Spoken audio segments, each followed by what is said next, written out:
Hello साथियों, welcome आप सभी का आपके अपने यूट्यूब चैनल लक्ष्य एजुकेशन पोर्टल में। तो कैसे आप सब, आशा और उम्मीद करता हूं कि आप सब ठीक होंगे और आपके पेपर हैं वो भी अच्छे जा रहे होंगे। तो साथियों, आप सभी को पता कि कल 20 दिसंबर को जो आपका इतिहास का पेपर होने वाला है, आज हम उसी के ऊपर चर्चा वो करने वाले हैं। आप सब देख सकते हैं, अर्धवार्षिक परीक्षा 70/2024-25 का ये पेपर है वो होने वाला है। और साथियों, जैसा कि आप सभी को पता है कि आपको पेपर हल करने के लिए 3 घंटे 15 मिनट का आपको समय है वो दिया जाता है। पूरा पेपर आपको 70 नंबर का देखने को मिलेगा। और साथियों, जब भी आपको ना पेपर मिले तो सबसे पहले अपने रोल नंबर जरूर लिखिएगा, ताकि आगे चलकर कोई भी समस्या है वो ना हो। तो चलिए स्टार्ट करते हैं। आप सभी का टाइम है वो बिना वेस्ट करते हुए। साथियों, पेपर स्टार्ट करने से पहले आपसे एक छोटी सी रिक्वेस्ट करना चाहूँगा कि आप चैनल पर नए हो तो चैनल को सब्सक्राइब और इस वीडियो को लाइक कर दीजिएगा, है ना। और इस वीडियो को साथियों अंतिम तक देखना है, बहुत सारे क्वेश्चन है वो आपको इसी पेपर से देखने को मिल जाएंगे। तो साथियों, जब भी आप अपनी कॉपी के अंदर लिखना स्टार्ट करो तो सबसे पहले अपना खंड जरूर लिखिएगा, चाहे आप ऐसे चाहे वैसे स्टार्ट करो, है ना, ताकि आपकी कॉपी है वो अट्रैक्टिव और सुंदर दिखे। तो बात करते हैं पहले क्वेश्चन की कि हिंदू धर्म की एक परंपरा कौन सी है, सेव है, तो दूसरी कौन सी होगी, तो वो हो जाएगी मेरे साथियों वैष्णव। कौन सी हो जाएगी, वैष्णव।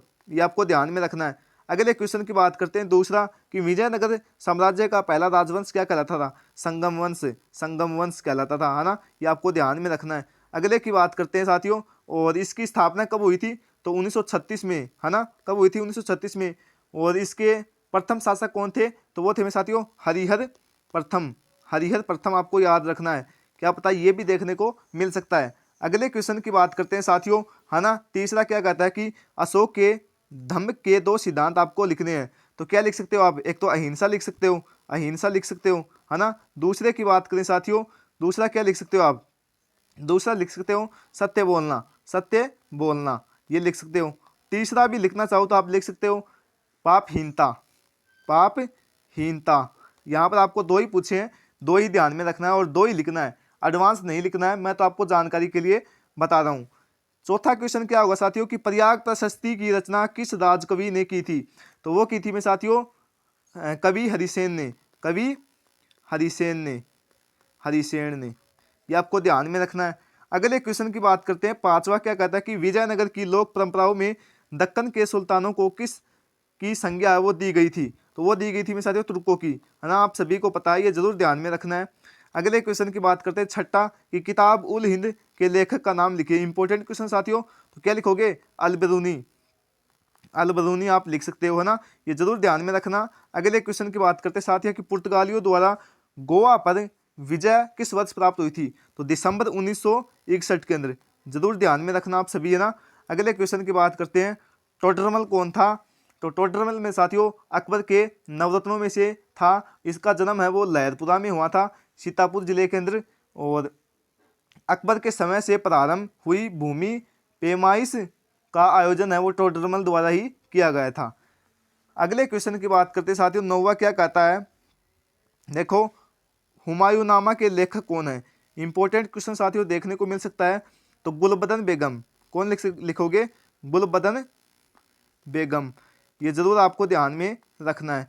अगले क्वेश्चन की बात करते हैं साथियों, 10वां क्वेश्चन क्या कहता है, मुगल काल में राजवंश वसूल करने की कितनी प्रणालियां थी, तो पहली थी में साथियों वो थी कि जो उपज होती थी उसका 1/3% है वो भाग भू राजस्व के रूप में लिया जाता था। तो गुजरात के अंदर 1/2 भाग, राजपुताना यानी कि अपने राजस्थान के अंदर 1/7 भाग भी लिया जाता था और 1/8 भी लिया जाता था कई कई जगह। तो ये जरूर आपको ध्यान में रखना है। अगला क्वेश्चन क्या पूछता है आपको साथियों कि भारतीय पुरातन का जनक वो किसे कहा जाता है, तो वो कहा जाता है मेरे साथियों अलेक्जेंडर, है ना, ये आपको ध्यान में रखना है, अलेक्जेंडर कनिंघम, है ना, ये जरूर ध्यान में रखना आप सभी को। अगले की बात करते हैं साथियों, महाभारत के लेखक कौन है, इंपॉर्टेंट है, देखने को मिल सकता है, तो वेद व्यास, वेद व्यास आपको ध्यान में रखना है ना। अगले की बात करते हैं साथियों, और रामायण का पूछे तो क्या लिखोगे, या आपसे पूछ ले कि रामायण के लेखक कौन है, तो महर्षि वाल्मीकि, है ना, वाल्मीकि, ये जरूर ध्यान में रखना है। अगले क्वेश्चन की बात करते हैं, यहाँ पर देखो खंड ब है वो स्टार्ट होता है और 13 से 19 तक प्रत्येक प्रश्न 2-2 नंबर के हैं। प्रत्येक प्रश्न का उत्तर शब्द सीमा 20 शब्दों के अंदर आपको लिखनी होती है। यहाँ पर देखो पहला क्वेश्चन साथियों, यहाँ पर थोड़ा दिखाई नहीं दे रहा साफ तरीके से, है ना, कटा हुआ है 2 नंबर का, ये भी। अगला क्वेश्चन है कि हड़प्पा लिपि के बारे में आप क्या जानते हैं, ये आपसे पूछ रहा है। तो हड़प्पा लिपि है वो सबसे पुराना, क्या में साथियों, सबसे पुराना नमूना है, जिसकी खोज कब मिला था इसका नमूना 1853 के अंदर, है ना, ये ध्यान में रखना है।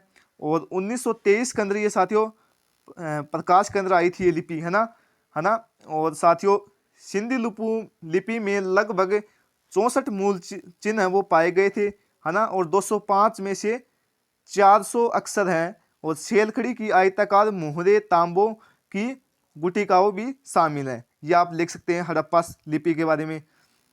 अगला 15वां क्वेश्चन क्या है कि विजयनगर राज्य की 2 जल संबंधित संरचनाओं के नाम लिखिए।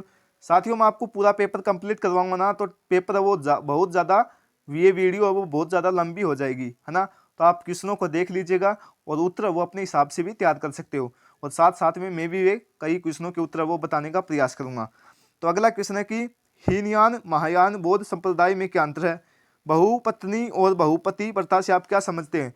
तो बहुपति प्रथा क्या होती है, जिसमें एक महिला के एक समय के लिए एक से अधिक पुरुष होते हैं, क्या होते हैं, पुरुष होते हैं, से विवाह करती है, उसको हम बहुपति प्रथा कहते हैं। अब ये आपसे पूछ रहा है कि बहुपत्नी क्या होती है साथियों। बहुपत्नी होती है एक पति की ही कई पत्नियां होती है, वह बहुपत्नी प्रथा कहलाती है। सबसे पहले आपको ये लिखना है, उसके बाद अपना लिखना है, उसके बाद बहुपति लिखना है, और बाद में अगला स्टार्ट करना है। अगला क्वेश्चन देखो, ये कहता है कि भारत का अंतिम स्मार्ट कौन था। तो कौन था मेरे साथियों सम्राट, तो वो था मेरे साथियों राजा हर्षसेन। कौन था, राजा हर्षसेन हो जाएगा, सॉरी हर्षदेव हो जाएगा साथियों, हर्षसेन नहीं होगा, है ना, हर्षदेव हो जाएगा। अगले क्वेश्चन की बात करते हैं, क्या कहता है कि 19वां क्वेश्चन की भारत छोड़ते समय अंग्रेजों ने शांति बनाए रखने के लिए क्या किया था, ये आपसे पूछ रहा है। अगला खंड 6 के अंदर आपको 4 नंबर के देखने को मिलेंगे प्रश्न। यहाँ पर देखो खंड 6 स्टार्ट हो जाता है, और देखो पहला क्वेश्चन क्या है कि न्याय की जंजीर किस बादशाह द्वारा लगवाई गई और क्यों, ये क्वेश्चन है। अगला है कि मनुस्मृति के अनुसार सीमा संबंधित विवादों के समाधान के लिए राजा को क्या सलाह दी गई थी। अगला है नवाब सिराज उछोला द्वारा कलकत्ता नगर पर हमले करने के प्रमुख कारण क्या था। अगला है स्थायी बंदोबस्त के बारे में आप क्या जानते हैं, ये लिख सकते हैं।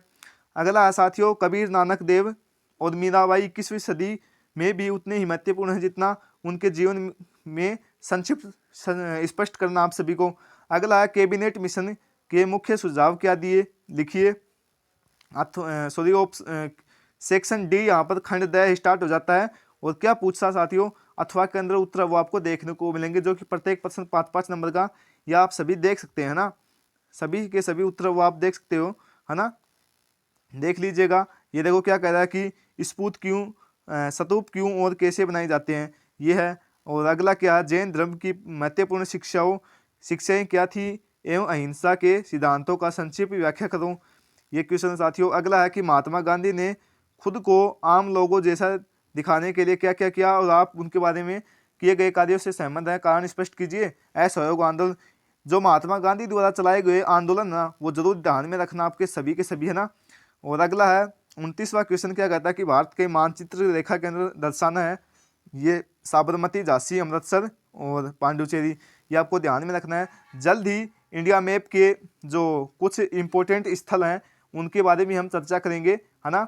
तो मिलते हैं साथियों अगले नेक्स्ट पेपर के अंदर। और साथियों सबसे पहले आपको बेस्ट ऑफ लक, है ना। और कल लाइव क्लास होगी अपनी, उसके अंदर जरूर जुड़ना, है ना। और चैनल पर नए हो तो चैनल को जरूर सब्सक्राइब करना। तो मिलते हैं अगले नेक्स्ट वीडियो के अंदर, तब तक के लिए जय हिंद जय भारत।